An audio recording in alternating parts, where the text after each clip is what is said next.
നമസ്കാരം. ലൈംഗിക പീഡന കേസിൽ രാഹുൽ മാങ്കൂട്ടത്തിൽ MLA അറസ്റ്റ് താൽക്കാലികമായി ഹൈക്കോടതി ഇപ്പോൾ തടഞ്ഞിരിക്കുകയാണ്. ഈ മാസം 15 വരെ രാഹുൽ മാങ്കൂട്ടത്തിലിനെ അറസ്റ്റ് ചെയ്യാൻ പാടില്ല എന്നാണ് ജസ്റ്റിസ് കെ ബാബു ഉത്തരവിട്ടിരിക്കുന്നത്. ഇത് രാഹുൽ മാങ്കൂട്ടത്തിലിനെ സംബന്ധിച്ചിടത്തോളം ഏറെ ആശ്വാസകരമായി മാറും എന്നുള്ളത് ഉറപ്പാണ്. കാരണം കുറച്ച് ദീർഘമായൊരു സമയം തന്നെ അദ്ദേഹത്തിന് ഇതിലൂടെ ലഭിക്കുന്നുണ്ട്. എന്നാൽ രാഹുൽ മാങ്കൂട്ടത്തിൽ ഇതിൻ്റെ അടിസ്ഥാനത്തിൽ പെട്ടെന്ന് പുറം ലോകത്തേക്ക് എത്താനുള്ള സാധ്യത കുറവാണ് എന്നാണ് പറയപ്പെടുന്നത്. കാരണം രണ്ടാമതൊരു പീഡന കേസ് കൂടി രാഹുൽ മാങ്കൂട്ടത്തിൻ്റെ പേരിൽ ചാർജ് ചെയ്യപ്പെട്ടിട്ടുണ്ട്. അപ്പോൾ ഈ ഒരു സാഹചര്യത്തിൽ പെട്ടെന്ന് കേരളത്തിലേക്ക് വന്നാൽ ആ കേസിൻ്റെ പേരിൽ അറസ്റ്റ് ചെയ്ത് അകത്തിടാനുള്ള സാധ്യത തള്ളിക്കളയാൻ കഴിയുകയില്ല. അതിനിടയിൽ ഇന്ന് തിരുവനന്തപുരം സെഷൻസ് കോടതിയിൽ രണ്ടാമത്തെ കേസിൽ രാഹുൽ മാങ്കൂട്ടത്തിൽ മുൻകൂർ ജാമ്യാപേക്ഷ നൽകിയിട്ടുണ്ട്. ഇതിൽ പറയുന്ന പ്രധാനപ്പെട്ട കാര്യങ്ങളിൽ ഒന്ന്, ഇതിൽ പറയുന്ന അതിജീവിതയുടെ പേര് പോലും വ്യക്തമാക്കാതെ അയച്ച ഇമെയിലിൻ്റെ അടിസ്ഥാനത്തിലാണ് തൻ്റെ പേരിൽ കേസെടുത്തിട്ടുള്ളത് എന്നാണ്. ആ കേസും ഇന്ന് കോടതി പരിഗണിക്കുകയാണ്. ഇതിൻ്റെയൊക്കെ അടിസ്ഥാനത്തിലായിരിക്കാം ഒരുപക്ഷെ രാഹുൽ മാങ്കൂട്ടത്തിൽ ഇനി പുറത്തേക്ക് വരുന്നത് എന്നാണ് പറയപ്പെടുന്നത്. രാഹുൽ മാങ്കൂട്ടത്തിലിൻ്റെ മുൻകൂർ ജാമ്യാപേക്ഷ തിരുവനന്തപുരം സെഷൻസ് കോടതി തള്ളിയ സാഹചര്യത്തിലാണ് അദ്ദേഹം ഹൈക്കോടതിയെ സമീപിച്ചത്.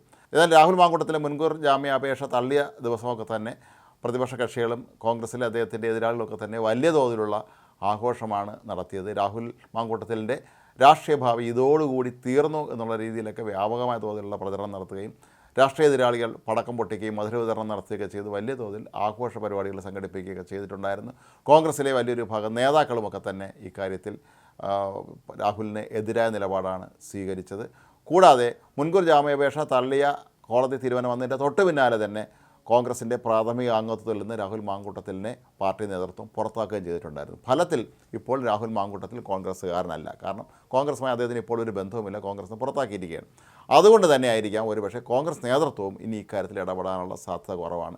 രാഹുൽ മാങ്കൂട്ടത്തിൽ ഇനി വ്യക്തിപരമായി അയാളുടെ കാര്യം നോക്കിക്കോട്ടെ എന്നുള്ളൊരു നിലപാട് സ്വീകരിക്കാനാണ് ഇപ്പോൾ കോൺഗ്രസ് നേതൃത്വവും തീരുമാനമെടുത്തിരിക്കുന്നത് എന്നുള്ളതാണ് ഏറ്റവും ഒടുവിൽ പുറത്തു വരുന്ന വിവരം. ഒരു വിഭാഗം നേതാക്കൾ നേരത്തെ രാഹുൽ മാങ്കൂട്ടത്തിലിനെ അനുകൂലിച്ച് രംഗത്തുണ്ടായിരുന്നുവെങ്കിൽ പോലും ഇപ്പോൾ അവരും എല്ലാവരും നിശബ്ദരായി തന്നെ കഴിയുകയാണ്. രാഹുൽ മാങ്കൂട്ടത്തിലെ രാഷ്ട്രീയ ഭാവി തന്നെ ഇരുളടഞ്ഞ രീതിയിലേക്ക് പോകുന്ന രീതിയിലാണ് ഇപ്പോൾ സംഭവവികാസങ്ങൾ കഴിഞ്ഞ ദിവസങ്ങളിൽ തന്നെ ഉണ്ടായിരിക്കുന്നത്. സ്വന്തം പാർട്ടിക്കുള്ളിൽ നിന്ന് പോലും ചില വനിതാ നേതാക്കൾ രാഹുൽ മാങ്കൂട്ടത്തിനെതിരെ പ്രസ്താവന രംഗത്ത് വന്നിരുന്നു. അപ്പോൾ അങ്ങനെ നോക്കുമ്പോൾ ഈ ഹൈക്കോടതിയിൽ നിന്ന് ലഭിച്ച ഈ ഒരു നോട്ട് ടു അറസ്റ്റ് എന്ന് പറയുന്ന തൽക്കാലത്തേക്കുള്ള 15 ദിവസത്തേക്കുള്ള ഈ ഉത്തരവ് പോലും മറ്റൊരു തരത്തിൽ പറഞ്ഞാൽ രാഹുൽ മാങ്കൂട്ടത്തിൻ്റെ അനുഗ്രഹമായി മാറും എന്നുള്ളത് ഉറപ്പാണ്. പഞ്ചായത്ത് തിരഞ്ഞെടുപ്പിന് ശേഷമാണ് രാഹുൽ മാങ്കൂട്ടത്തിലിൻ്റെ ഇനിയുള്ള ഈ കേസ് ഹർജി പരിഗണിക്കുന്നത് എന്നുള്ളത്.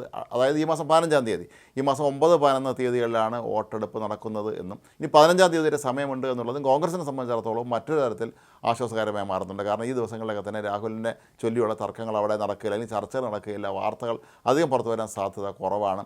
സ്വർണ്ണക്കൊള്ള ഉൾപ്പെടെയുള്ള ഇടതുമുന്നണിക്ക് വലിയ തോതിൽ തിരിച്ചടിയാകാൻ സാധ്യതയുള്ള വിഷയങ്ങളൊക്കെ തന്നെ ഈ രാഹുൽ മാങ്കൂട്ടത്തിൽ വിഷയത്തിൽ മുങ്ങിപ്പോയിരുന്നൊരു സാഹചര്യമാണ് കേരളത്തിൽ ഉണ്ടായിരുന്നത്. അതുകൊണ്ട് തന്നെ ആയിരിക്കാം ഇപ്പോൾ ഒരു പക്ഷേ രാഹുൽ മാങ്കൂട്ടത്തിന് ഇപ്പോൾ ലഭിച്ച ഈ ഒരു അറസ്റ്റ് തടഞ്ഞുകൊണ്ടുള്ള ഹൈക്കോടതി ഉത്തരവ് കോൺഗ്രസിനും രാഹുൽ മാങ്കൂട്ടത്തിലുമൊക്കെ തന്നെ ഏറെ ആശ്വാസകരമായി മാറുന്നത്. രാഹുൽ മാങ്കൂട്ടത്തിന് ഈ ദിവസങ്ങളിൽ വേണമെങ്കിൽ മറ്റു കേസുകളെ ബന്ധപ്പെട്ടൊക്കെ തന്നെ നിയമപരമായ നീക്കങ്ങൾ നടത്താനൊക്കെ ഇത് സമയം നൽകും. കൂടാതെ മറ്റ് സംസ്ഥാനങ്ങളിലേക്ക് പോയിട്ടുള്ള പോലീസ് ഉദ്യോഗസ്ഥന്മാർ, അതായത് രാഹുൽ മാങ്കൂട്ടത്തിലിനെ പിടികൂടുന്നതിന് വേണ്ടി മറ്റ് സംസ്ഥാനങ്ങളിലേക്ക് പോയിട്ടുള്ള പോലീസ് ഉദ്യോഗസ്ഥന്മാരെ തന്നെ കേരള സർക്കാർ തിരികെ വിളിച്ചു എന്നാണ് പറയപ്പെടുന്നത്. കാരണം 15-ാം തീയതി വരെ ഇനി രാഹുൽ മാങ്കൂട്ടത്തിനെ അറസ്റ്റ് ചെയ്യാൻ കഴിയുകയില്ല എന്ന് കോടതി ഉത്തരവിൻ്റെ അടിസ്ഥാനത്തിൽ വ്യക്തമായൊരു സാഹചര്യത്തിൽ ഇനി പോലീസുകാർ അവിടെ നിന്നിട്ട് പ്രത്യേകിച്ച് കാര്യമൊന്നുമില്ല എന്നുള്ള ഒരു തീരുമാനമായിരിക്കാം സർക്കാർ എടുത്തിട്ടുള്ളത്. രാഹുൽ മാങ്കൂട്ടത്തിനെ പിടികൂടുന്നതിന് വേണ്ടി പ്രത്യേക അന്വേഷണ സംഘത്തെയാണ് നിയോഗിച്ചിരുന്നത്. കേരളത്തിലെ 14 ജില്ലാ പോലീസ് സൂപ്രണ്ടുമാർക്കും ഇതിൻ്റെ ചുമതലയുണ്ടായിരുന്നു. കേരളത്തിന് പുറത്തേക്ക് ഈ അന്വേഷണ സംഘം പോയിരുന്നു. രാഹുൽ മാങ്കൂട്ടത്തിൻ്റെ ഡ്രൈവറെയും സഹായിയും പിടികൂടിയിരുന്നു. അതുപോലെ രാഹുൽ മാങ്കൂട്ടത്തിലിനെ പാലക്കാട് നിന്ന് കടത്തിക്കൊണ്ടുപോയ അല്ലെങ്കിൽ കയറ്റിക്കൊണ്ടുപോയ കാറിൻ്റെ ചുവന്ന പോളക്കാരൻ്റെ ഡ്രൈവറെ പോലീസ് നേരത്തെ ചോദ്യം ചെയ്യാൻ വിളിപ്പിച്ചിരുന്നു. അപ്പോൾ ഇങ്ങനെ വളരെ വിപുലമായ രീതിയിൽ ഈ സർക്കാരിൻ്റെ ഏറ്റവും വലിയ പ്രസ്റ്റീജ് വിഷയമായി തന്നെയാണ് ഇത് എടുത്തിരുന്നത്. അതുകൊണ്ട് തന്നെയാണ് രാഹുൽ മാങ്കൂട്ടത്തിലിൻ്റെ മുൻകൂർ ജാമ്യാപേക്ഷ തള്ളിയ സാഹചര്യത്തിൽ CPM അവരുടെ അനുകൂല സംഘടനകളും സ്വന്തം പാർട്ടിയിലുള്ള പലരുമൊക്കെ രഹസ്യമായിട്ടും വലിയ തോതിലുള്ള ആഘോഷങ്ങൾ സംഘടിപ്പിച്ചത്. രാഹുൽ മാങ്കൂട്ടത്തിലിൻ്റെ രാഷ്ട്രീയം ഇതോടുകൂടി തീർന്നു എന്ന് തന്നെയായിരുന്നു എല്ലാവരും പറഞ്ഞത്.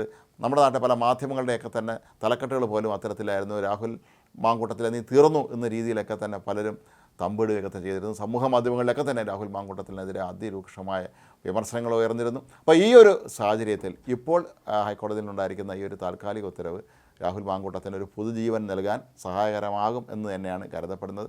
കാരണം നമ്മുടെ നാട്ടിലെ ഒരു പ്രത്യേകത എന്താണെന്ന് വെച്ചാൽ ഒരു വലിയ സംഭവം കത്തി നിൽക്കുമ്പോൾ അതിനെ മറച്ചു വെച്ചുകൊണ്ട് മറ്റൊരു സംഭവം കടന്നു വന്നാൽ പിന്നെ എല്ലാവരുടെയും ശ്രദ്ധ അങ്ങോട്ട് മാറുന്ന ഒരു അവസ്ഥയുണ്ട്. ഇതുതന്നെയാണ് രാഹുൽ മാങ്കൂട്ടത്തിൻ്റെ കാര്യത്തിൽ സംഭവിച്ചത്.